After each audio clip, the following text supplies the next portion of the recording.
Hi guys, welcome back to my channel. So hope you all are doing good. आज की video में हम बात करेंगे कि myth about nurse practitioners that are going on in India. 3, 2, 1. So देखो, सबसे पहला और बहुत कॉमन मिथ है कि नर्स प्रैक्टिशनर्स अपना क्लिनिक खोल सकते हैं कि नहीं.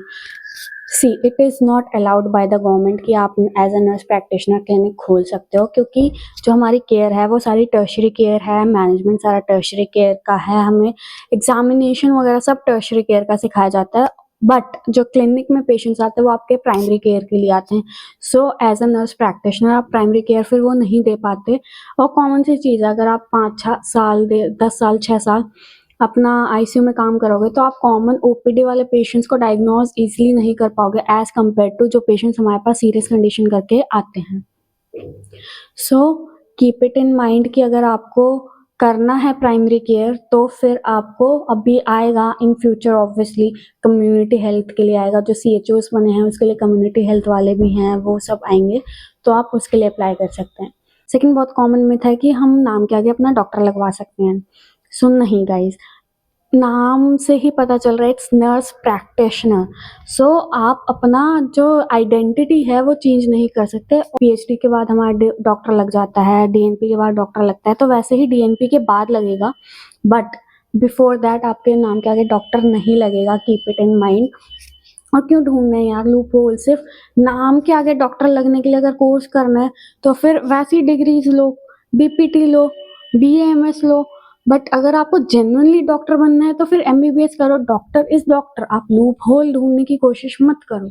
फिर आता है हमारा थर्ड कि सैलरी हाइक बहुत ज़्यादा है. सी देखो, सैलरी हाइक बहुत ज़्यादा तो नहीं है, बट हाँ स्टाफ नर्सिंग से ज़्यादा है, क्योंकि आपने मास्टर्स करी हुई है, आपने सुपर स्पेशलिटी और स्पेशलिटी दोनों करी है, तो इसकी वजह से सैलरी हाइक मिलती है. बट आप कहीं ना कहीं ये देखो कि अगर सेम काम आपका GR कर रहा है, SR कर रहा है, उनको 70-80K मिल रहे हैं, वही आप सेम काम कर रहे हो आपको 50-60K मिलेंगे. तो ये कंपैरिजन वाली चीज़ पे सैलरी ज़्यादा नहीं है.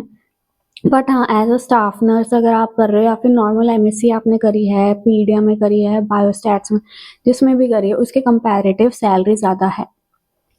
एंड लास्ट मिथ है कि इसके बाद तो हम एम्स चले जाएंगे, हम सफदरजंग चले जाएंगे. गाइस, गवर्नमेंट में भी कोई वैकेंसी या फिर कोई भी कैडर नहीं है for nurse practitioner. Even though somehow private में भी नहीं है. बहुत सारे नर्स प्रैक्टिशनर्स हैं जो एज अ स्टाफ नर्सिंग ही कर रहे हैं अभी भी, क्योंकि गवर्नमेंट ने कोर्स बना दिया, बट उसको चलाना कैसे वो चीज़ अभी तक नहीं बनाई है. तो ऐसा कुछ नहीं कि आप इसके बाद गवर्नमेंट का एंट्रेंस दे दोगे. हाँ, अगर आपको नर्स प्रैक्टिशनर की डिग्री लेने के बाद भी स्टाफ नर्सिंग ही करनी है तो आप गवर्नमेंट में अप्लाई कर सकते हो, आप नॉर्सेट दे सकते हो.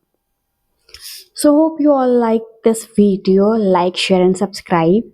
बाय.